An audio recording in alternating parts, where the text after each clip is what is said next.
인사하겠습니다. 잘 오셨습니다. 인사합시다. 잘 오셨습니다. 반갑습니다. 인사하고요. 네. 여기가 많이 덥죠? 예, 우리가 원래 여기서 예배 안 드리는 데였습니다. 예. 생활의 달인. 예, 생활의 달인. 진짜. 와우, 대단하죠? 한류 열풍을 이끈 한국의 3대 기획사가 있죠. SL 이수만, 그리고 JYP 박진영, 그리고 YG 양현석. 이들의 수입이나 열풍은 정말 대단한데요. 이 중에서 우리가 본 이 JYP 박진영이라는 가수, 정말 한국 최고의 댄서이자 가수로 아주 천재적인 사람으로 알려져 있는데요. 소속사 가수들을 봐도 대단하더라고요. 근데 이처럼 대단한 박진영이 그동안 17년 동안 남모르는 아주 엄청난 완벽주의자였다는 사실. 이 프로그램을 이미 보신 분들은 아시겠지만 참 놀랍고 놀랍습니다. 그죠? 이 정도 완벽주의자 혹시 이 안에 계시나요? 난 이거보다 더 꼼꼼하게 한다. 혹시 계신지. 저도 좀 따라하고 싶은데 안 돼요. 할 수가 없어요. 제가 이거 보면서 어떤 생각했냐면 저거 누가 빨래해서 갖다 놓지? 이런 생각했거든요. 5분 만에 다 이렇게 해서 해놓으면 나도 입지. 근데 누가 빨래를 했을까? 정리하고 개가지고 다 어떻게 했을까? 설거지는 누가 하지? 이런 생각. 그러니까 우리는 따라하기 되게 힘들겠더라고요. 아무튼 참 박진영이 가수로서 자기의 그 무대, 자기에게 주어진 이 무대를 위해서 최고의 것을 하려고 엄청난 노력을 하는 것을 우리는 볼 수 있습니다. 그래서 이 방송이 나간 이후에 정말 박진영은요, 한국에서 완벽주의자의 완벽한 모델이 되었습니다. 누구도 따라갈 수 없는 완벽한 완벽주의자. 아마 여러분들도 이 정도는 아니지만 이 중에도 분명히 내가 성격이 좀 완벽주의 경향을 갖고 있다 하는 분들이 아마 있을 겁니다. 이 완벽주의 성향 때문에 좀 남들 모르게 혼자 고생하고 또 옆에 있는 사람도 좀 피곤하게 만들고 방 같이 쓸 때 조금 더 힘들죠. 예, 그럴 때 되게 좀 짜증나고 나도 짜증나고 상대도 짜증나고 그럴 때가 되게 많이 있을 텐데 대부분의 완벽주의자들은 남도 남이지만 내 자신을 용납 못하는 거예요. 그게 완벽주의자예요. 내 자신이 용납 안 돼서 더 깔끔하지 않으면 안 되는 것들. 저는 완벽주의자는 아니지만 이런 사람들에서 좀 여러 들은 것이 있습니다. 그런데 이런 성향은요, 사실은 그 가정교육, 부모의 그 교육부터 시작해서 완벽주의자들이 나왔다 그래요. 완벽주의자들이 생기는 그 모습을 보면은 그들은 세 가지 특징이 있는데요. 첫 번째는 실패에 대한 거부감이 있습니다. 완벽주의자들은 조금도 실패하거나 실수하는 것을 용납할 수가 없어요. 죽기보다 싫은 거죠. 그래서 이들은 그 실패에 대한 그냥 싫은 정도가 아니라 두려움을 갖고 있어요. 극도의 두려움. 난 완벽하게 하지 않으면 나와서 안 한다. 앞에 나와서 말 못하는 사람들 보면 둘 중에 하나입니다. 거의 대부분은 완벽주의자예요. 혹시 실수할까봐. 그래서 자기가 못한다는 거예요. 절대 못 나온다는 거예요. 이런 사람들은 문제가 뭘까요? 실수가 두렵기 때문에 새로운 도전을 못해요. 그래서 결국에는 처음에는 완벽하게 뭘 하려고 하다가 결과를 보면은 없어요. 실체가 없어요. 왜요? 해볼 수가 없어요. 모두 할 수가 없어요. 끝낼 수가 없어요. 하다 보면 내가 이거 망치면 어떻게 하나. 이런 두려움 때문에 결국은 없어요. 네. 이런 서비스는 전에도 없었고 이전에도 없었고. 그리고 먹던 물인데. 예. 와이프가 먹던 것이라고 합니다. 알겠습니다. 네, 갑자기 이런 서비스가 와서 놀랐는데, 네. 오늘 박진영 따라하라고 괜찮습니다. 그래서, 예. 그리고 또 완벽주의자의 특징은요, 이 고통스러운 감정에 대해서 거부를 합니다. 이게 뭐냐면, 이들은요, 항상 자기가 생각하는 그 환상적인 것들이 있어요. 인생은 이래야 돼. 내가 생각하는 그 틀이 있어가지고, 만약 현실에서 내게 어떤 고통스러운 뭔가가 온다면, 어떻게 반응할까요? 회피를 합니다. 회피하거나 부정하거나. 아니야, 이건 현실이 아닐 거야. 지금 현실이 막 벌어지고 있음에도 불구하고, 이건 아니야. 그러면서 자기 스스로가 아닌 척 막 하는 거죠. 지금 뭔가 있나 본데요. 네. 그래서 이런 사람들은 현실을 도피하고 망상, 환상에 빠져 있습니다. 왜냐하면 현실의 고통스러운 감정을 절대 인정하지 않기 때문입니다. 그리고 세 번째로 이 완벽주의자들의 그 특징 세 번째는 무엇보다도 내 자신에 대해서 불만족을 하고 있습니다. 그러다 보니까 내 자신에 대한 불만족이 어디까지 가냐 하면 보통은 야, 그 정도면 너 좀 잘했다. 야, 너 정말 괜찮다. 야, 옷도 그 정도면 괜찮고, 야, 너 얼굴 그 정도면 괜찮은데? 이렇게 할 텐데 이들은 절대 만족을 못해요. 뭐 하나 조금이라도 틀리면 이것 때문에 하루 종일 짜증내고 승질내고 기분 나쁘죠. 정말 항상 깔끔해야 되고, 자기는 항상 뭐든지 다 잘해야 되고, 자기가 만족할 때까지, 자기가 정말 이제 됐다라고 생각할 때까지 잠을 이룰 수가 없어요. 그러다 보니까 너무너무 피곤한 인생을 살죠. 여러분들은 그런 사람 아닌 것 같아요. 다들 다 그냥, 예. 그런데 그래서일까요, 여러분? 우리는 완벽주의자들을요, 이런 완벽주의자들을 향해서 별명이 하나 있습니다. 뭐라고 부르는지 아십니까? 완벽주의자들 앞에는 세 글자가 없어요. 그 글자가 뭐냐? 불행한. 불행한 완벽주의자라고 부릅니다. 완벽주의자들은 인생을 사는 데 있어서 행복을 느낄 수가 없어요. 내 자신이 만족도 할 수 없고, 그리고 진짜 행복이 뭔지도 모르고 자꾸 망상만 따라가고, 뭐 이러다 보니까 항상 불행해요. 그리고 완벽주의자들은 또 자기만 그러면 다행인데 남에 대해서는 또 그렇게 비판하기 때문이죠. 그럼 여러분, 이런 불행한 완벽주의자의 반대는 뭘까요? 혹시 아십니까?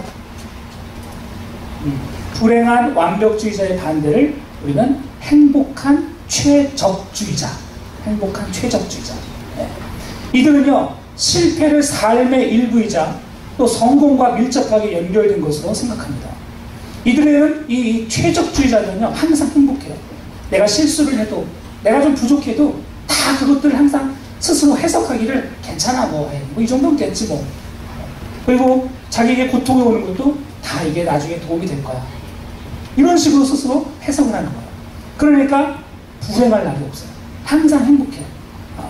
너 왜 그러니? 너 그래도 괜찮아? 그래도 괜찮아. 이렇게 항상 행복한 사람들. 그러니까 이런 사람들은 현실을 항상 자신에게 주어지는 아주 매일매일 현실을 축복으로 하는 거죠. 이에 비해서 여러분, 완벽주의자들은요, 이 완벽주의자들이 하나님을 생각할 때 어떻게 생각할까요? 하나님. 완벽주의자들이 보는 하나님은 늘 채찍질하고 시험 보고 테스트하고 비난하는 분으로 보입니다. 그는 항상 하나님 앞에 섰을 때에도 하나님이 혹시 나에게 오늘 잘못한 게 뭐라고 말씀하지 않으실까? 혹시 내가 잘못한 게 뭘까? 그분 앞에 갈 때 잘못한 게 뭘까? 이런 것만 늘 생각하는 사람이라는 거죠. 하나님을 볼 때 이렇게 봅니다. 그에 비해서 이 행복한 최적주의자가 보는 하나님은 마치 그거는 있어요. 여러분 어렸을 때 그런 경험 있는지 모르겠는데요. 옷 엄마 아빠가 깨끗하게 입혀놓고 딱 이제 밖에 나가서 놀다가 막 했는데 엉망진창으로 다 더럽히고 나서, 그럴 때 여러분 보통 어떤 생각을 하셨나요? 엄마 들어가면 엄마가 죽일지도 몰라, 이런 생각을 했다면 아마 여러분들은 완벽주의자로 컸을 거예요. 그런데 그럴 때도 정말 아무 생각 없이 진짜 엄마 하면 그거를 보는 순간 이런 하면서 할지라도 자기는 막 미소를 이만큼 지면서 엄마 갔다 왔어 막 이러는 모습, 완전히 옷 다 더러워졌으면서 불구하고 아무 생각 없이 행복한 모습, 이런 사람이 바로 최적주의자입니다. 여러분 내가 어디에 속해 있는지 한번 생각해 보세요. 시험 못 보고 돌아간 날, 공부 잘 못하고 돌아간 날, 여러분 집에 갈 때, 부모님 볼 때 여러분 어떻게 만나셨나요? 아마 부모님을 보는 그 대하는 모습에 따라서 여러분들이 완벽주의자인지 아니면 정말 그냥 천진난만한 행복주의자인지 우리가 알 수 있을 것 같아요. 자, 오늘 여러분 이러한 생각을 가지고 본문 안으로 한번 들어가 보았으면 좋겠습니다. 여러분 지금 오늘 날이 덥고 너무 옆에 사람이 가까이 있어가지고 제가 얼굴을 보니까 지금 얼굴에 막 짜증이 한 50%씩 다 들어가 있는 것 같아요. 얼굴 근육 좀 피세요, 얼굴 근육들. 옆에 있는 사람 행복하게 같이 있어 너무 행복한 좀 그런 마음을 좀 가졌으면 좋겠어요. 행복하십니까? 좀 이렇게 좀 행복한 얼굴 좀 찍고요. 그랬으면 좋겠어요. 왜 이렇게 얼굴에 그냥 짜증이 같은 거 있어요? 더워서 그렇지, 그죠? 자, 오늘 우리가 보는 본문 말씀 마가복음 10장의 말씀이요. 이 말씀은 누가복음에도 나오고 마태복음에도 나오는데요. 우리가 몇 번 다룬 적이 있어요. 여러분 이미 이 내용들을 모르시는 분은 별로 없을 겁니다. 그런데 이제 본문을 보니까 17절에, 마가복음 17절에 예수께서 길에 나가실 때 한 사람이 달려와서 꿇어 앉아 묻자오되 선한 선생님이여 내가 무엇을 하여야 영생을 얻겠습니까? 하면서 어떤 사람이 예수님께 다가오는 장면부터 이 본문의 내용이 시작됩니다. 그런데 다른 복음서를 보면요, 이 사람이 여기 보면은 한 사람이라고 표현되어 있는데 다른 복음서에 보면은 이 사람에 대한 정보가 더 나와 있어요. 그 사람은 청년이었고, 또 다른 곳에 보니까 부자였고, 또 어느 복음서에 보니까 뭐라고 나오냐면 관원이라고 나옵니다. 쉽게 말하면 이 지금 예수님께 달려나온 이 사람은 아주 젊은 나이에 성공해서 지금 한참 잘 나가고 있는 사람이었어요. 그리고 그는 청년이었고 부자였고 또 심지어 공직에 이른 아주 관원이기도 했다는 거죠. 그런 정보를 가지고 이 사람이 이제 예수님께 나와서 예수님께 어떻게 하면 영생을 얻겠습니까? 라는 질문으로 오늘 이야기가 시작됩니다. 근데 여러분, 여기서 아주 재밌는 것은요, 이런 사람들은요, 지금 이 말씀만 보면은 이 청년이고 부자이고 관원 세 가지를 다 갖고 있죠. 젊음과 또 돈과 또 명예. 정말 세 가지 완벽한 조건을 갖고 있는 이 청년이 왜 예수께 달려왔을까? 참 흥미롭습니다. 그리고 묻는 질문도 엉뚱하게도 다른 질문이 아니라, 선생님, 어떻게 하면 영생을 얻습니까? 라는 질문이 있습니다.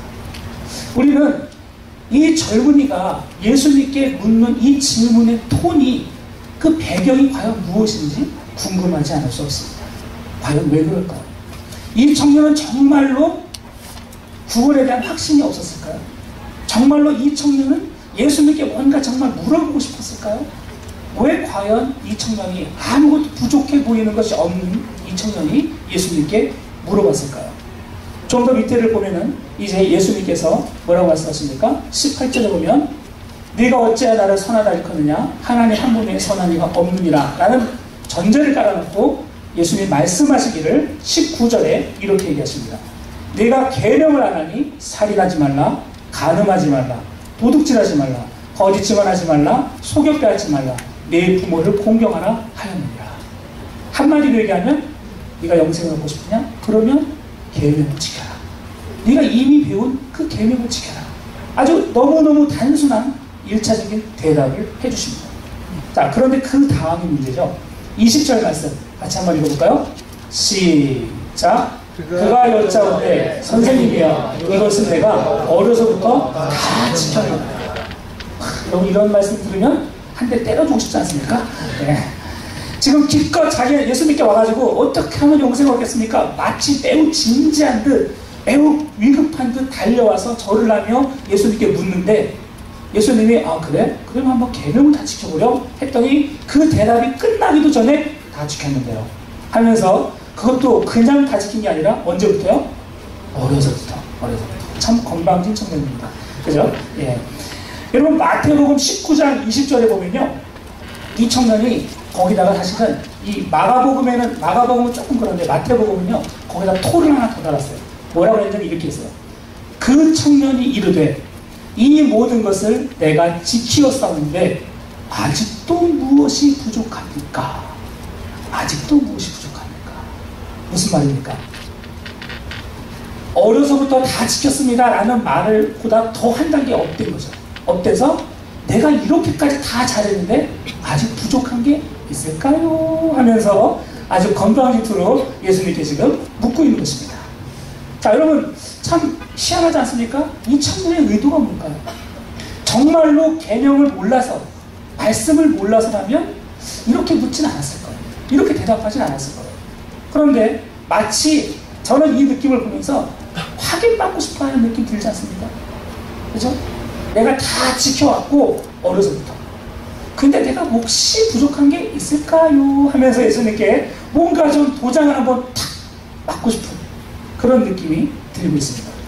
그런데 이제 예수님께서 이에 대해서 21절에 아주 이 청년이 전혀 생각하지 못했던 대답을 하십니다. 이 말씀을 같이 한번 읽어보겠습니다. 준비, 시작. 예수께서 그를 보시고 사랑하사 이르시되 내게 아직도 한 가지 부족한 것이 있으니 가서 내게 있는 것을 다 팔아 가난한 자들에게 주라. 그리하면 하늘에서 보화가 내게 있으리라. 그리고 와서 나를 따르라 하시니. 아멘. 여러분, 저는 처음에 완벽주의자에 대한 이야기로 오늘 말씀을 시작했습니다. 이 청년이 예수님께 와서 예수님 어떻게 하면 영생을 얻을 수 있습니까? 라고 물어보았던 이 질문의 의도, 그 뒷배경이 무엇일까를 생각해 볼 때 저는 이것을 이 청년 혹시 완벽주의의 성향을 갖고 있는 청년이 아닐까, 그런 마음이 들어왔습니다. 무슨 의도일까요? 그게 무슨 뜻일까요? 이 친구는 분명히 남들이 보기에도 완벽합니다. 돈과 명예와 건강. 남들이 그 중에 한 가지라도 갖추고 싶어서 정말 애를 쓰고 있는 중에 이 사람은 이미 그 세 가지를 다 갖추고 있었습니다. 그것만이 아니었습니다.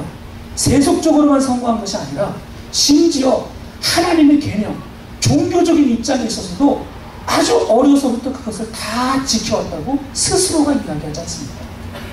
사실 여기까지만 본다면 이 친구는 예수님께 달려나와서 예수님 어떻게 하면 영생을 얻습니까? 이런 질문을 할 필요가 있었을까요? 없었을까요? 없었습니다.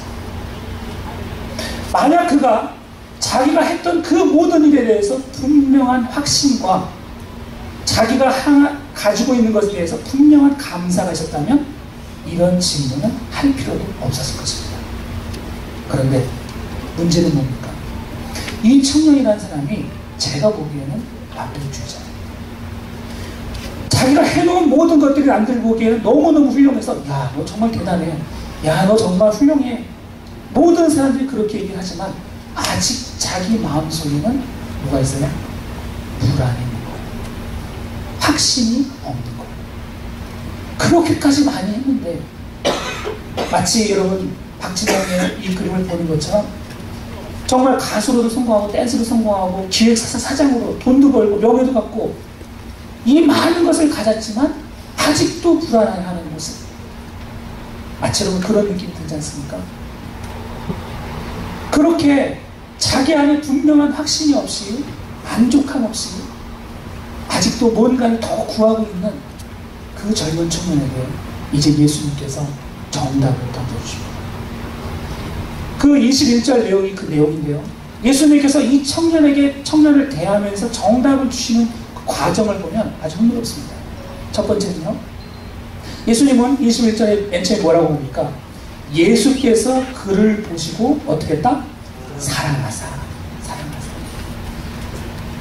주님은요, 당신에게 온 그 자녀가 어떤 사람을 할지라도 그를 누구보다 너무나 잘 알고 계시기 때문에 그 마음속에 사랑의 마음을 넘치십니다. 믿습니까? 여러분이 세상에서 어떤 모습으로 어떤 죄를 짓고 정말 너무너무 더러운 모습으로 마치 엄마가 새로 깨끗하게 빨아주고 더럽히고 온다 할지라도 우리 주님은요, 여러분을 언제나 사랑으로 받아주시는 분인 줄 믿습니다. 아멘. 어쩌면 이 청년에게 있어서 이러한 완벽주의 성향이 갖게 된 것은 maybe, we don't know, but 그의 부모의 역할이 있지 않았을까 싶습니다. 언제나 엄하고 언제나 스탠다드가 높고 90점 맞은 아이에게 잘했다는 말보다는 뭐라고 대답해요? 100점 맞아야지. 네. 그래서 완벽주의자가 만들어지는 거거든요. 90점 맞으면 잘했는 줄 알고 왔는데 다음에는 95점이야. 알지? 눈 꽉 닫고 들어가시고. 그래서 95점을 맞았더니 너 100점이 아직 아니잖아. 그러면서 100점을 딱 맞고 오면 뭐라고 할까요? 니네 학교가 후져서 그래. 아니, 실제로 그래요. 실제로. 완벽주의자는 그렇게 만들어지는 겁니다. 네. 왜냐? 부모 입장에서는 얘가 어떻게 하길 원치 않아요? 자만하는 걸 원치 않아요. 아직 네가 갈 길이 멀어. 그래서 이렇게 그래서 더 이 친구로 하여금 더 하게 만들고 싶은 게 부모의 입장이죠. 그런 이 청년을 향해서 예수님은 어쩌면 이 청년이 한 번도 경험해 본 적이 없는, 쉽게 말하면 억셉터였어요. 괜찮아. 네 모습 괜찮아. 모르니? 또 훌륭하잖아. 예수께서 그를 보시고 사랑하사 라는 이 단어 안에는 이러한 내용들이 담겨 있거든요. 어쩌면 한 번도 그런 얘기를 들어본 적이 없는 이 청년을 향해서 주님은 너 너무 사랑스러운데 어쩔까? 제가 봐도 그럴 것 같아요. 얼마나 귀엽고 얼마나 사랑스러울까요? 제가 어려서부터 다 지켜왔는데요. 뭐가 부족하죠? 이렇게 얘기하는 이 당당한 이 용기를 보면서 예수님은 이 자식이 하기보다는 제가 볼 때는 그래, 괜찮다. 멋있어. 제가 보기엔 그럴 것 같아요. 주님은 그런 마음으로 그 청년의 그 안타까운 모습을 바라보셨습니다. 그리고 이제 주님께서 두 번째로 뭐라고 말씀하시죠? 다시 또 한번 성경을 보세요. 21절에 내게 아직도 한 가지 부족한 것이 있으니 가서 내게 있는 것을 다 팔아 가난한 자들에게 주라. 자, 여러분, 예수님께서 뭔가를 가르쳐 주시는데요. 자, 여기서 예수님이 말씀하시는 이 내용, 내게 아직도 한 가지 부족한 것이 있다. 이 말 들으면 완벽주의자들은 어떤 생각이 들까요? 갑자기 이제 그 승부근성이 확 올라오는 겁니다. 확 올라오면서 아니 내가 아직도 부족한 게 있다고? 뭐지? 딱 하면서 이제 들으려고 귀를 딱 쫑긋 세우는 겁니다. 내가 그것이 무엇인지 모르지만 이번에 반드시 해치우리라 하면서 막 불을 태우면서 늘 뭐든지 항상 부모님이 주거나 선생님이 줬던 모든 과업들을 잘 완성해왔던 이 완벽주의자 입장에서는 아직도 부족한 게 있다는 이 말은요, 자존심 상할까요, 안 상할까요? 상하죠. 내가 어떻게 여기까지 하는데 나에게 지적질을 해? 하면서 아마도 이 청년은 지금 엄청난 긴장을 했을 거예요. 그리고 눈을 부라리면서 예수님이 뭐라고 말씀하시는지를 다 듣고 있었을 거예요. 그런데 차라리 예수님이 자 성경을 처음부터 끝까지 다 외워오렴 하거나 아니면 뭐 네가 오늘부터 시작해가지고 뭐 1000일 동안 새벽 기도를 하면서 뭐 금식 기도를 하면서 뭐 같이 병행하고 이렇게 해라 막 이랬다고 하면 어떻게 했을까요? 이 청년은 했을 겁니다. 하고도 남았을 거예요. 그래 해보자 가질까 하면서 했을 겁니다. 그런데 예수님의 그 부족하다고 말씀하시면서 대답하신 내용은요, 딱 들어보면 너무 쉬운 거예요. 첫 번째, 너무 단순해요. 너무 심플해요. 두 번째, 이거는 내가 지금까지 쌓아왔던 모든 것과 함께 완전히 어떤 거예요? 반대되는 거예요. 모르긴 해도 이 청년은 부자가 되기 위해서, 또 관리가 되기 위해서, 또 그 젊음을 유지하기 위해서 아까 있던 그 청년처럼 동영상에서 보았던 청년처럼 엄청난 노력을 기울였을 겁니다. 여러분, 이 당시에요, 계명을 다 지켰다고 말하는 사람은요 거의 바리새인들이고요. 바리새인들이 이 당시에 지켜온 그 모습들을 보면요 우리는 절대로 따라갈 수 없어요. 일주일에 최소한 2-3번 이상 금식을 하고요. 금식 기도뿐만 아니라 기도하는 것도 그렇고요, 시간도 그렇고요, 말씀을 읽는 것도 외우는 것도 그렇고요. 그 스탠다드가 오늘날 누구도 따라갈 수 없는 스탠다드입니다. 엄청납니다. 그런데 이 사람은 돈도 그렇게 벌고 건강도 유지하면서 또 관리 역할을 하면서도 바리새인처럼 종교적으로도 모든 계명을 다 이뤘다는 것입니다. 놀랍지 않습니까? 이 네 가지 모두를 완벽하게 100점을 맞을 수 있는 사람은 아마 거의 없을 거예요. 그런데 그는 그걸 해왔다는 거예요. 예수님이 보시기에는 내게 부족한 것은 그렇게 내가 지금까지 해왔던 어려운 게 아니야. 너무너무 쉬운 거야. 그게 뭐냐? 먹고를 버리는 거야. 먹고를 내려놓는 거야. 네가 모으고 네가 쌓아온 스펙과 네가 모아오는 모든 것들을 팍 잘라가지고 다 내려놓는 거야. 여러분, 이 말을 들었을 때 이 부자 청년 반응이 뭐였죠? 22절 말씀 같이 한번 읽겠습니다. 22절 시작. 그 사람은 재물이 많은 고로 이 말씀으로 인하여 슬픈 기색을 띠고 근심하며 가리라. 아멘. 예, 예수님의 이러한 엄청난 그 지적질에 이 청년은 한마디로 넉다운 됐습니다. 그리고 완전 슬픔에 빠져서 아니야 난 그렇게 못해. 내가 어떻게 싸운 건데, 내가 얼만큼 달려온 건데, 내가 이것을 위해서 어려서부터 그 계명을 지켜왔는데 이걸 하기 위해서 이건 말도 안 돼. 그는 결국 포기하고 돌아갔습니다. 여러분, 예수님께서 이 청년에게 요구했던 이 너의 모든 그 소유를 가난한 자들에게 다 나눠주고 너는 나를 따르라. 이 말은요, 한마디로 얘기하면 이런 얘기예요. 리셋. 컴퓨터 리셋하는 것처럼 다시 네가 걸어온 그 길 네가 부인하고 리셋하는 거야. 그러니까 이 청년의 그 자기의 아이덴티티 자체를 완전히 바꾸라는 거죠. 그리고 뭐라고 말씀하십니까? 나를 따르라. 나를 따르라. 네가 달려온 그 길로 가지 말고 그 길에서 리셋 탁 누르고 완전히 네가 게임하던 거 저장하지 말고 네가 뭐 탑핑 치던 거 다 저장하지 말고 다 그냥 말려버려. 그리고 날 따라와. 날 따라와. 예수님의 이 말씀은 여러분 항상 예수님은 이런 투로 말씀하십니다. 왼편을 때리면 맞으면 어느 편을 돌려라? 오른편을 돌려라. 겉옷을 달라 하면 뭐까지 줘라? 속옷까지 줘라. 누군가가 너로 하여금 5kg를 가자고 하면 몇 킬로까지 같이 가져라? 10kg까지 같이 가져라. 듣는 사람들이 그 얘기를 들었을 때는 그거 말도 안 돼. 할 수 없어. 말도 안 돼. 짜증나. 어떻게 그럴 수 있어? 너무 비현실적이야. 사실 여러분 이 완벽주의자인 이 청년에게 예수님의 이 요구는요 완벽의 완벽 그 이상입니다. 이거는 거의 도인들에게 요구합니다. 도인들.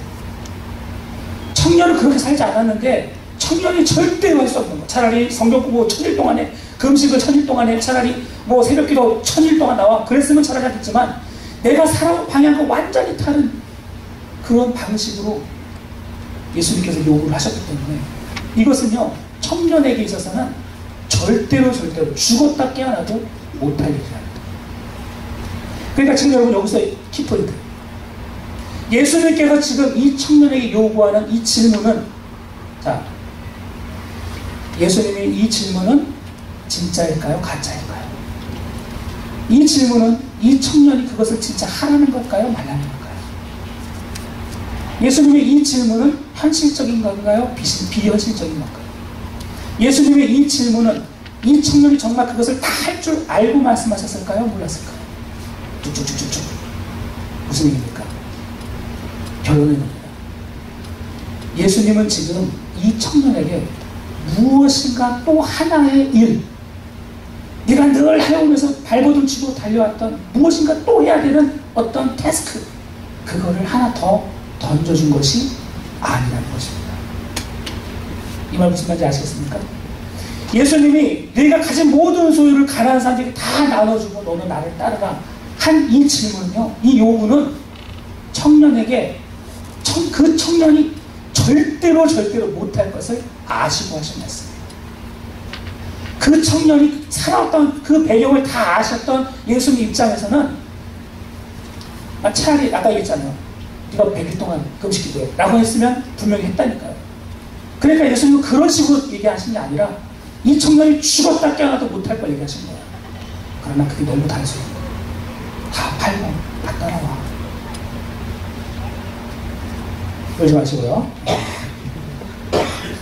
결국 이 말은 무슨 말이냐? 쉽게 말하면 이런 겁니다.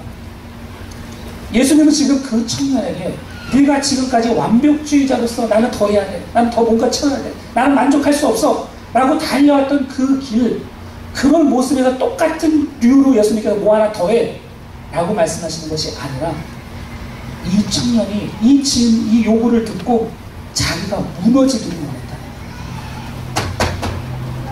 예수님의 이 질문은 그 청년이 절대로 할 수 없어서 이 질문을 듣는 그 순간 예수님이 원했던 것은 이거였어요. 리스판드를 원했던 건 무릎을 콱 꿇고 예수님, 전 죽었다 깨어나도 못해요. 전 그렇게 살아본 적도 없고 그렇게 하고 싶은 마음도 없고 그렇게 할 용기도 없습니다. 다른 길 없습니까 예수님? 제발 좀 다른 길 좀 가르쳐주세요. 예수님이 원했던 리스판드는 이거였다는 거예요. 아시겠습니까? 그가 완벽주의자라는 걸 알았기 때문에 예수님은 자기의 욕구, 자기의 노력으로 더 이상 못할 것이 있다는 것을 알려주고 싶었어요. 그리고 여러분 오늘 마가복음 10장을 보면요, 잘 보세요. 이 얘기가 어떤 얘기 다음에 나오니까 여러분 마가복음 10장 13절로 16절에 보세요. 거기 뭐라고 나오죠? 본 성경에 그렇게 요약이 되어 있죠. 뭐라고 요약이 되어 있죠? 10장, 마가복음 10장 13절로 16절에 뭐라고 요약이 되어 있죠? 어린 아이들을 축복하시다. 어린 아이들을 축복하시다. 그래서 예수님 뭐라고 말씀하십니까? 15절에 내가 진실로 너희에게 이르노니 누구든지 하나님의 나라를 어린아이와 같이 받들지 않는 자는 결단코 그곳에 들어가지 못하리라. 그 얘기가 끝난 지 얼마 되지 않아서 청년이 달려와서 영생을 얻고 싶습니다. 어떻게 해야 됩니까? 영생은 곧 하나님 나라에 들어가는 거예요. 그런데 주님은 조금 전에 그 얘기를 하셨어요. 너희가 결단코 어린아이 같지 않으면 하나님 나라에 들어갈 수가 없다. 그런데 그 어린아이와 정반대되는 어떤 한 청년이, 엄청나게 성공한 청년이 달려와서 내가 뭘 더 하면 되겠습니까? 이러고 있었으니 예수님이 어떻게 하셨어요? 그냥 팍 쳐서 무릎 꿇어. 네 거 내려놔. 네가 노력하면, 네가 애쓰는 거는 죽었다 깨면 천국일까? 네 고집과 네 아집 갖고는 죽었다 깨면 못 들어가. 천국은 이런 어린아이 같은 자들의 것이야. 무슨 말입니까? 겸손히 내 것을 내려놓고 하나님 앞에 주님, 나는 할 수 없습니다. 나는 절대로 못합니다. 이렇게 대답하는 사람은 바로 천국에 들어가는 것입니다. 누가복음 15장을 보면요, 거기에 탕자의 비유가 나오죠. 안 봐도 됩니다. 다 아시니까요. 탕자의 비유 아시죠? 거기에 보면 여러분, 누가복음 15장을 잘 읽어야 돼요. 그냥 겉으로 보면 탕자의 비유, 탕자는 누구? 몇째 아들? 둘째 아들 라고 생각하기 쉽습니다. 그렇죠?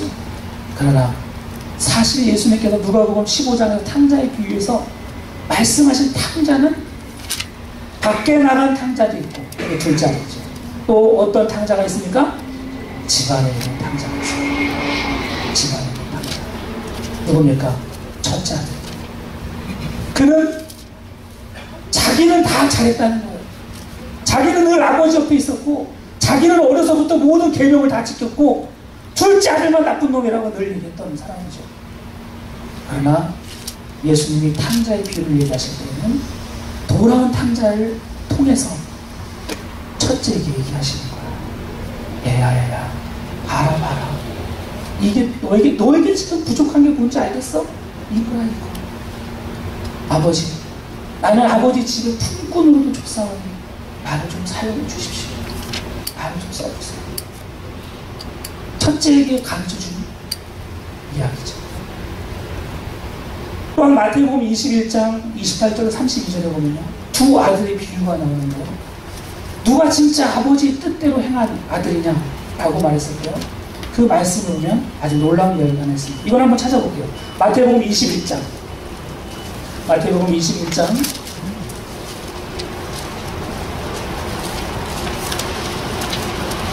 졸지 마시고 일주일에 한 번 예배 드리는데 좀 바짝 차리십시오. 자, 여러분 31절 말씀 21장 31절 같이 한번 읽으면서 깜짝 한번 놀라봅시다. 시작. 그 둘 중에 누가 아버지의 뜻대로 하였느냐? 이르되 둘째 아들입니다.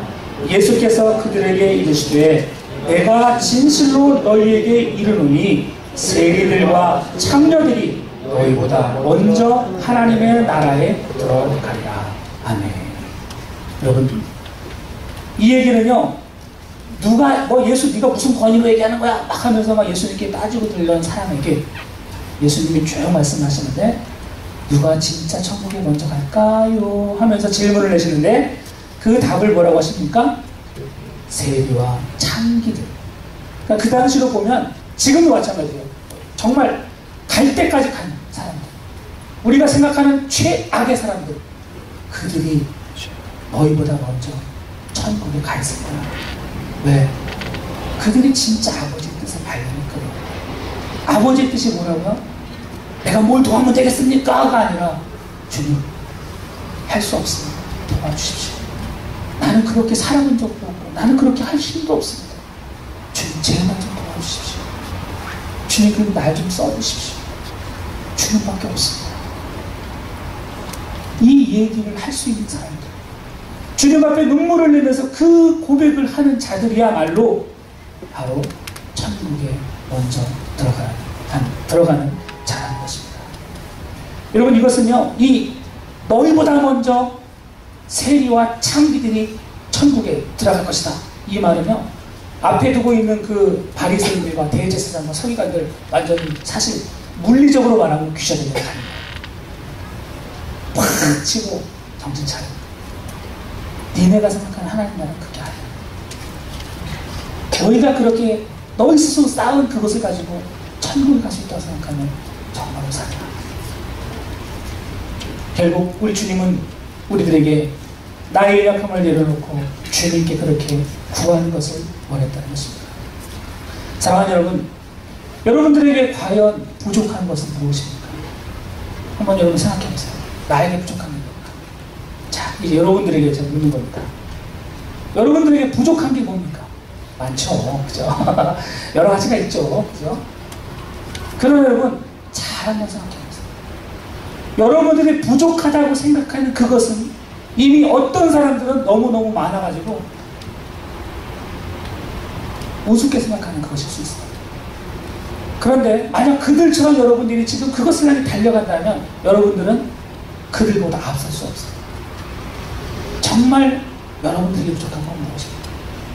정말 우리들에게 부족한 것은 무엇입니까? 그것은 어떤 계명이나 어떤 것을 새롭게 뭔가를 해내고 그런 것이 아니라 알고 보면 내 고집이나 내 아직 알면서도 안 보이던 것들, 그것들을 인정하고 말하는 것입니다. 부자 청년은 뭘 못해서가 아니라 단순한 삶, 좀 느긋한 삶, 남을 이해하는 삶, 가난한 자들, 연약한 자들의 그 삶을 모르는 것이었다는 것입니다. 이제 여러분, 우리가 아까 힐링캠프 전반부를 봤는데 가장 중요한 장면을 우리가 한번 다시 보고 제가 세부 말씀을 마치고자 합니다. 재밌죠? 여러분, 하나님이 멀리 있는 것 같지 않아요? 제가 볼 때는 진짜 하나님께서 이 마가복음에 나와 있는 이 청년의 이야기를 박진영을 통해서 확실하게 보여주시고, 그렇죠? 예수님이 네가 가지고 있는 것들 가난한 자에 나눠주고 와라, 나를 따라라 하신 이 말씀이 그냥 어거지로 막 하려고 그러면 그냥 내가 어떤 태스크로 이거 내가 또 해야지, 안 하면 영상 못 얻지, 이러고 했으면 못했을 거예요. 그렇죠? 그러나 진짜 자기가 깨닫기 시작하면서 이게 아니구나, 나 혼자 할 수 있는 게 아니구나, 그걸 발견하면서 하나씩 결국 내려놓을 수 있게 된 거죠. 그리고 그렇게 자기를 부르신 하나님을 찾아가는 과정, 참 멋진 것 같아요. 우리 청년들, 정말 여러분들에게 여러분들이 생각할 때 아까 여기 나와 있는 것처럼 여러분들은 여러분에게 해주신 하나님의 은혜, 보이지 않게 나도 알지 못하는 상황 속에서 나를 위해서 해주셨던 모든 것들에 대해서 한번 이렇게 감사해 본 적 있어요? 이렇게 한다면 다들 성공하실 거예요. 정말 다들 멋진 사람들이 될 거예요. 그리고 여러분, 그러면서 그때 비로소 내가 부족한 게 뭐지? 난 이거 부족한 걸 채워야 돼. 난 아직도 만족할 수 없어. 라고 생각하면서 막 짜증내고 불평하고 원망하면서 막 그냥 왔던 그 인생이 어느 때부터 감사합니다, 감사합니다, 감사합니다 로 완전히 바뀌게 된 거야. 그걸 보면 예수님이 그를 보시고 사랑하게, 사랑스럽게 보셨던 그 모습이 아마 나중에 한껏 웃음으로 바뀌어서, 미소로 바뀌어서 잘했다, 정말 잘했어, 아마 주님 그렇게 우리들에게 말씀하실 겁니다. 여러분도 오늘 이 말씀을 생각하면서 여러분 같이 기도하는 시간을 좀 가졌으면 좋겠어요.